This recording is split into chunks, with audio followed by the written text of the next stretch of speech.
네, 안녕하십니까. 저희는 어제 발표된 2035년 국가 온실가스 감축 목표에 대한 비판 기자회견을 하기 위해서 이 자리에 섰습니다. 저는 기후위기 특별위원회 국민의힘 간사이자 기후에너지 환경노동위원회 위원인 국민의힘 김소희 의원입니다. 그리고 이 자리는 오늘 국민의힘 기후위기 특별위원회 위원이신 서범수 의원, 기후에너지 환경노동회 위원인 김희상 의원님 함께 해주셨습니다. 존경하는 국민 여러분, 오늘 저희는 이재명 정부와 민주당의 무책임하고 감성에 휘둘린 2035년 국가 온실가스 감축 목표 추진 과정을 강력히 규탄하고자 이 자리에 섰습니다. 2035년 NDC를 설정하는 것은 국격과 국익의 밸런스를 맞추는 고도의 작업입니다. 따라서 앞으로 10년간 대한민국의 산업 경쟁력, 전력 체계, 일자리, 지역 경제의 방향을 결정하는 국가 전력입니다. 그러나 지금 정부가 제시한 목표는 국익을 완전히 무시한 것입니다. 감축 목표를 낮춘다고 기후 대응이 무관심하다는 환경단체의 프레임은 잘못된 것이며 NDC는 실현 가능한 것이어야 합니다. 파리협정 상향의 원칙에 따라 우리나라는 2030년 40% 목표보다 높은 숫자를 국제사회에 제시하면 됩니다. 대한민국의 미래를 결정한 이 중차대한 국가 의사결정이 지금 국회의 검토 없이 야당과 합의 없이 이재명 정부와 민주당의 일방적 통보로 결정되었습니다. 이재명 정부는 지난 11월 6일 2035년 국가 온실가스 감축 목표 2가지 정부안을 발표했습니다. 50%에서 60% 1안, 53%에서 60%가 2안이었습니다. 그러나 어제 이재명 정부와 민주당은 다시 임의로 53%에서 61%라는 새로운 안을 내놨습니다. 문제는 이 과정에서 어떤 기준으로 조정했는지, 어떻게 실현할 것인지에 대한 단 한 줄의 설명도 없다는 것입니다. 하한선 53%는 우리나라가 2050년까지 탄소 중립을 달성하기 위한 선형 경로에 해당하고 61%는 IPCC가 지구온도 1.5도 상승을 막기 위해 필요하다고 한 전 세계 평균 감축률에 해당합니다. 결국 그동안 산업계가 제시한 의견이나 감축 기술의 실현 가능성은 무시하고 국제사회에 욕먹지 않는 수치를 만들어낸 것에 불과합니다. 국회 기후에너지 환경노동위원회는 오늘 12일 기후에너지 환경부 장관으로부터 2035년 NDC 목표 설정에 대한 보고를 받기로 되어 있었습니다. 그런데 이재명 정부는 오늘 대통령 직속 2050 탄소중립 녹색성장위원회 심의 의결, 내일 국무회의에서 의결을 마치고 다음 주 제30차 UN 기후변화 당사국 총회에서 2035년 NDC를 발표하겠다고 하는 것입니다. 기후에너지 환경부 장관의 COP30 출장 일정에 맞추기 위해서 야당 의견 수렴은 패스되었습니다. 국가 전략이 장관 출장 일정에 종속되는 것 자체가 이미 비상식입니다. COP30은 오늘 개막해서 21일까지 2주간 이어집니다.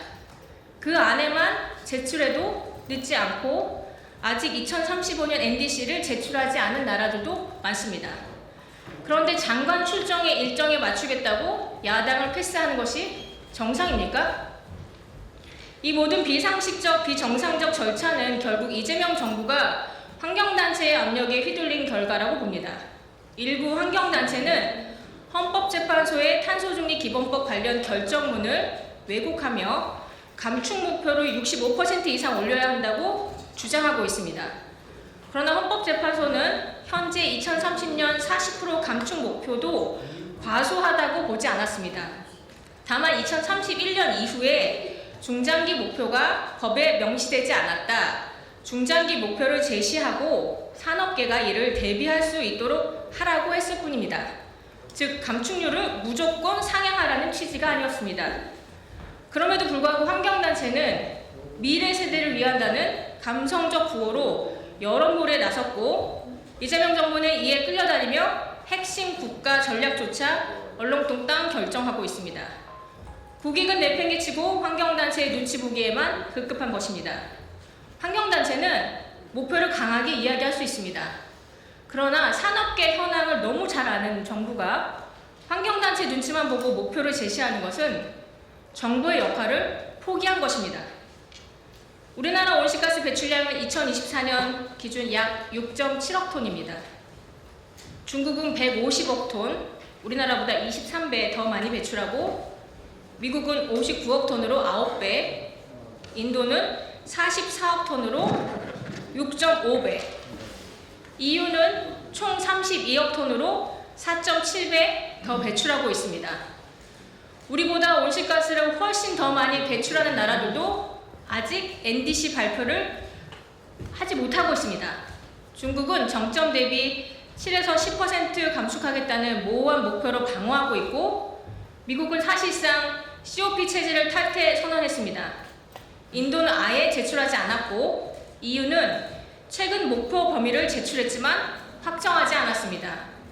이렇게 시간을 늦추는 것은 자국 산업의 경쟁력을 고려하기 때문에 결정에 신중의 신중을 기하고 있는 것이기 때문입니다.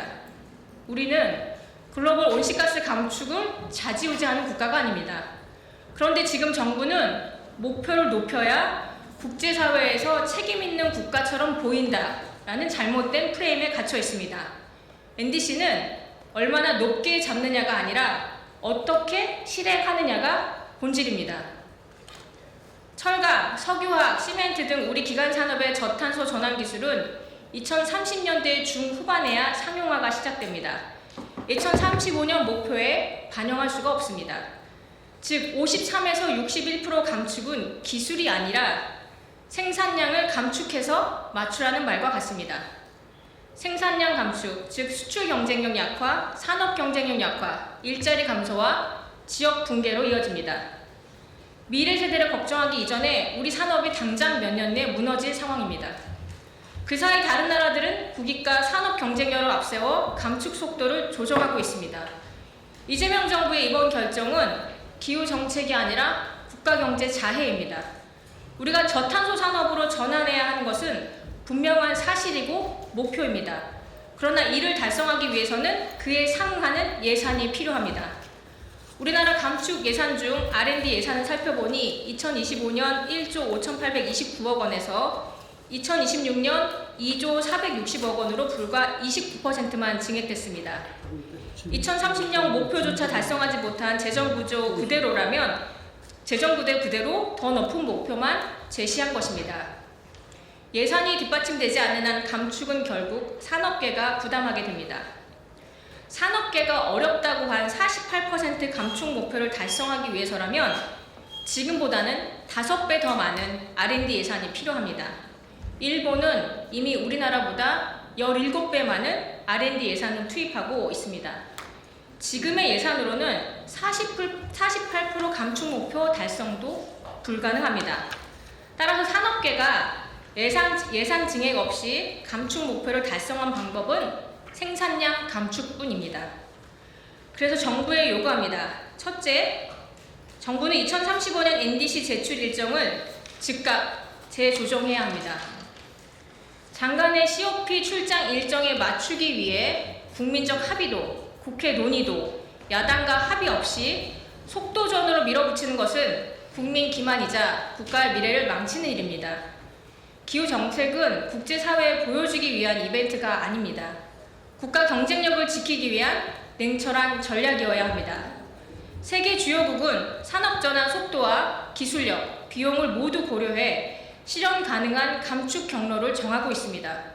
그런데 이재명 정부는 보여주기식 속도만 있고 실행 가능한 전략이 없습니다. 둘째, 정부는 감축 목표보다 감축 수단을 먼저 제시해야 합니다. 감축 기술, 전력망 확충, 일자리 전환을 위한 재정 지원 없이는 숫자만 던지는 것은 공허한 정치 선언에 불과합니다.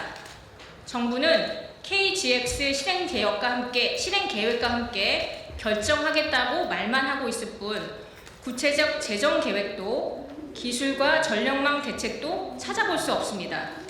결국 산업계는 대혼란에 빠지고 국민 부담만 늘어날 것이 뻔합니다. 이에 마지막으로 국민의힘은 정부의 예산 증액을 전제로 2035년 NDC 목표를 45에서 53% 또는 48에서 53%로 제한드리고자 합니다.